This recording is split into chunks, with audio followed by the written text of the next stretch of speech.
Bismillahirrahmanirrahim. I am Muhammad Wasim Chaudhary from CCU Secondary School, Kotaddu.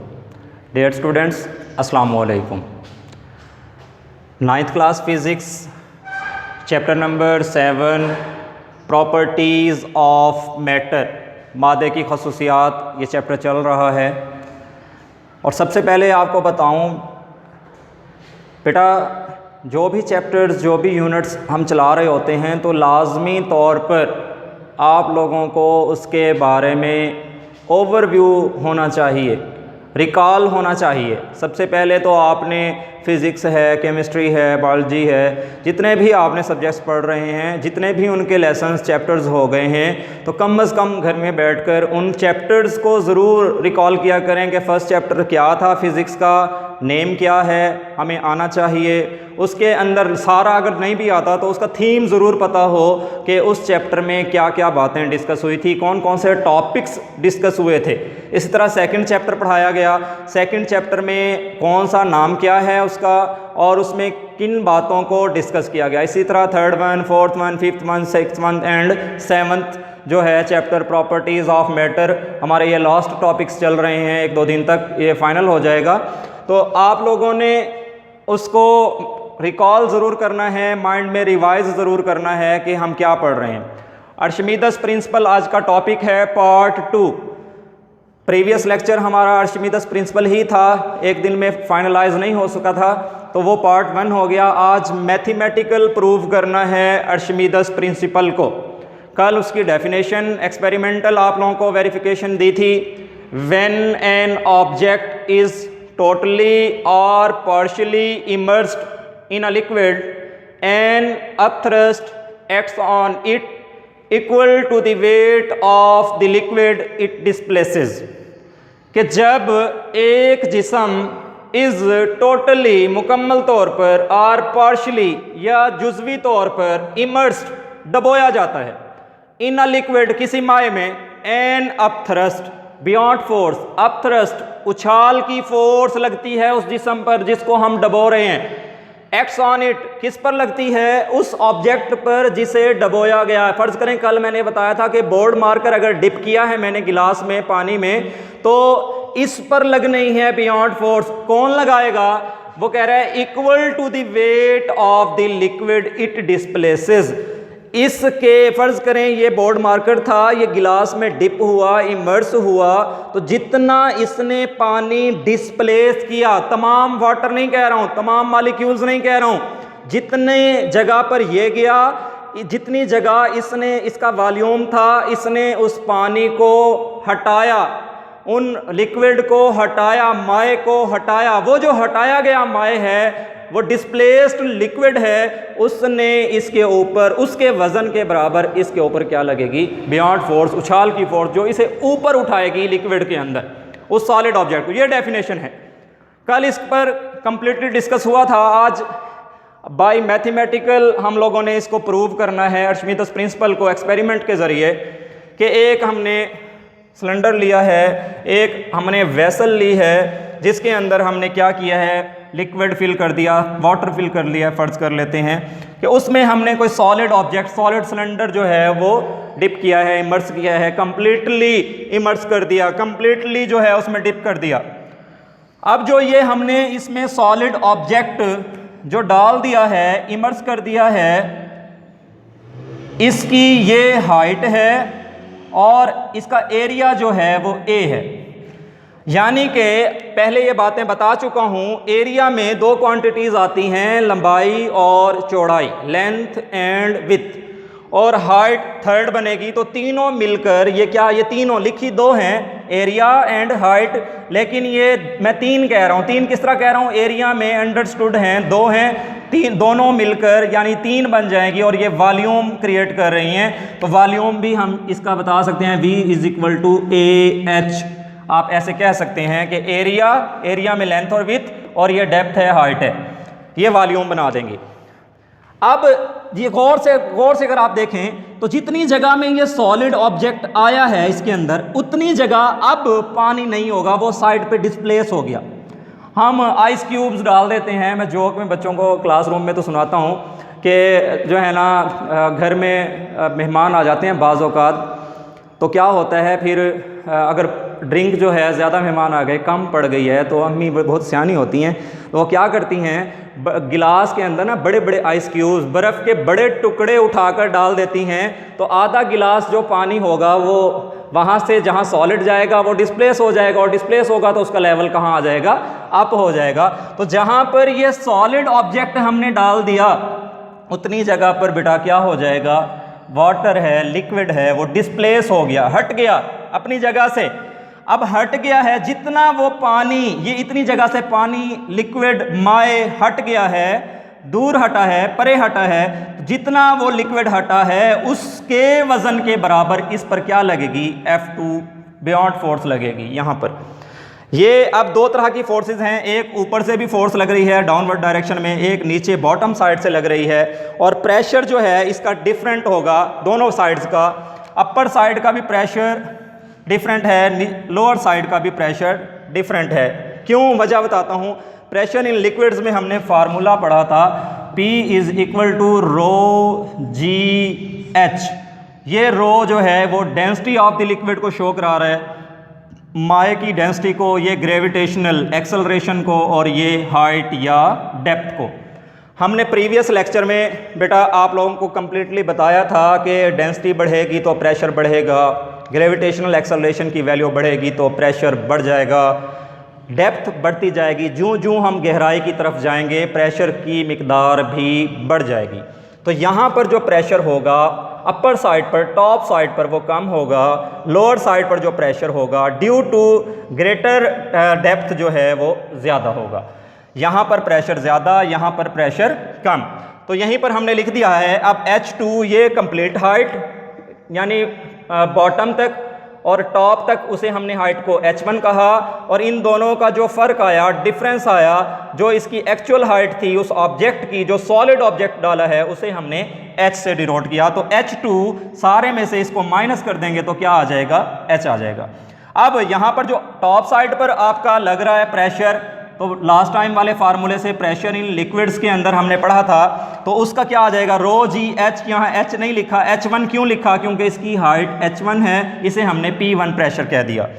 और हमारे पास यहाँ पर P2 जो बॉटम साइड पे आ रहा है, नीचे आ रहा है, तो उसे क्या कहेंगे, ρgh2। यहाँ पर H2 क्यों कहा, क्योंकि हाइट हमने कौन सी यूज़ की है, H2। अब बेटा प्रेशर का फार्मूला हमें पता है, P = F/A, के force perpendicular force applying on the unit area is called the pressure, के यूनिट एरिया पर अमल करने वाली फोर्स प्रेशर है। अब गौर से देखें, ये अगर फोर्स मालूम करनी हो तो एरिया डिवाइड हो रहा है, इधर जाकर मल्टीप्लाई हो जाएगा, PA = F आ जाएगा। यहीं से देखें F1 = P1A, वही जनरल अगर हम लिखें तो F = बनता है उसी फार्मूले से PA। अब हमने दो फोर्सेस देखनी है कि एक बॉटम एंड पर फोर्स लग रही है, एक टॉप एंड पर फोर्स लग रही है। जो टॉप एंड पर लगेगी उसका फार्मूला बनेगा F1 = P1A, ये प्रेशर है। अब प्रेशर का P1 का फार्मूला हमने निकाला हुआ है ρgh1। अब इसी की जगह बेटा देखेंगे ρgh1, ये P1 का फार्मूला, आगे क्या आ गया, एरिया हमारे पास।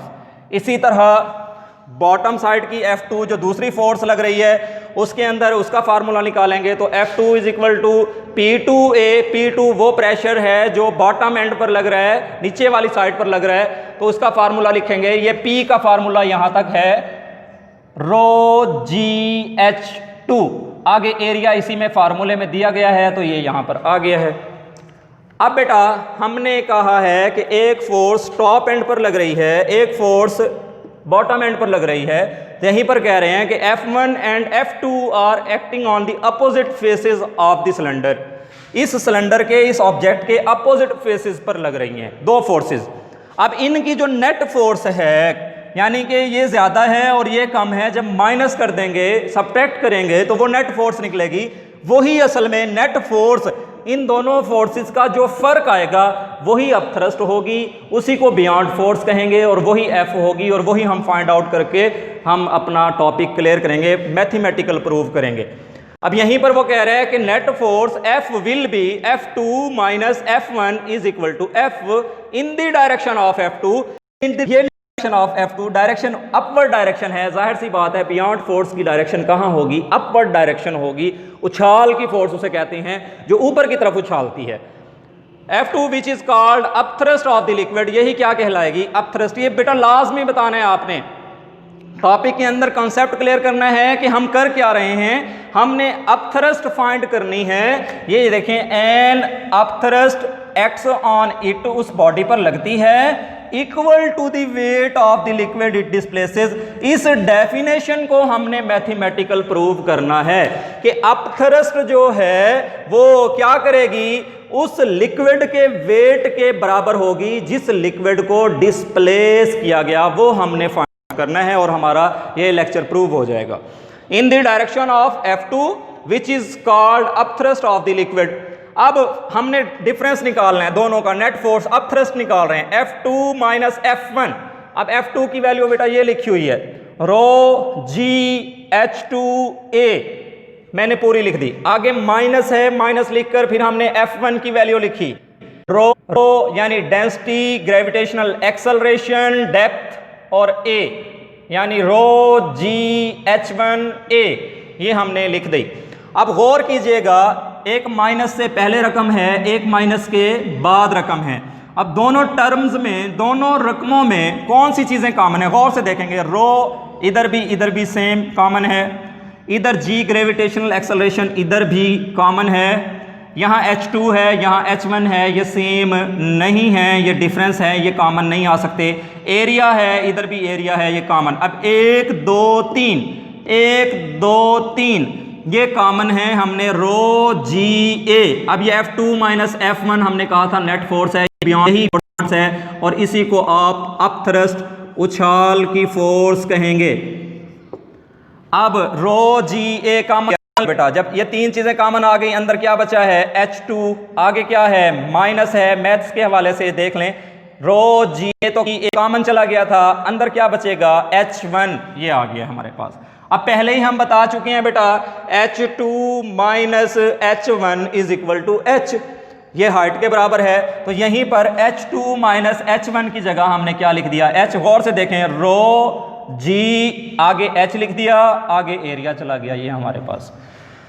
अभी मैंने आपको बताया था, अब ये हमारे पास हम अपथ्रस्ट फाइंड आउट करते जा रहे हैं और उसका फार्मूला हमने प्रूव करना है, equal to the weight of liquid displaces. उस लिक्विड के वेट के बराबर होगा तो हट गया है, हमने ये अपथ्रस्ट उसके बराबर करनी है, प्रूव ये करना है। अब ये H और A, ये दो बज़ाहिर दो क्वांटिटीज नजर आ रही हैं, मैंने आपको बताया तीन है, एरिया और साथ में हाइट। एरिया में लंबाई और चौड़ाई और गहराई, तो तीनों मिलकर, ये तीनों मिलकर क्या बना देंगी, वॉल्यूम बनाएंगी। पहले ही मैं बता चुका हूं, ये वॉल्यूम बनाएंगे। जब वॉल्यूम बनाएंगे तो बेटा देखेंगे ये F इज इक्वल टू ये रो जी, मैंने वैसे लिख दिया, डेंसिटी और ग्रेविटेशनल एक्सेलरेशन वैसे लिख दिया, आगे इन दोनों की जगह मैंने V लिखा है, यहां V का मतलब है वॉल्यूम। अब इसकी जगह हमने वॉल्यूम का वर्ड उठाकर लिख दिया। अब गौर कीजिएगा बेटा, ये डेंसिटी है, ये वॉल्यूम है। जब डेंसिटी और वॉल्यूम का मल्टीप्लाई होता है, जब डेंसिटी का हम फार्मूला पढ़ते हैं, density is equal to mass over volume.